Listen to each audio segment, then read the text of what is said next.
taas ng araw kasi 6:30. Hi, good morning. Happy New Year. Guys, nandito tayo sa Masameri Cove sa Sual, Pangasinan. As you can see, medyo payapa rito, tahimik. Maganda dito maligo, lalo na kung may mga kids kayo. But this time, I'm going to run. Ito yung karugtong dun sa lugar kung saan tayo naka-check-in. Guys,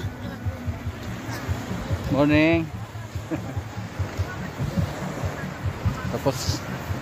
Tapos na ang ating New Year's run.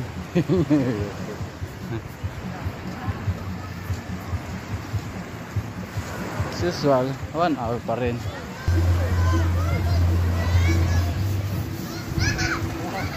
Tanghali na kasi, oh, ang init na.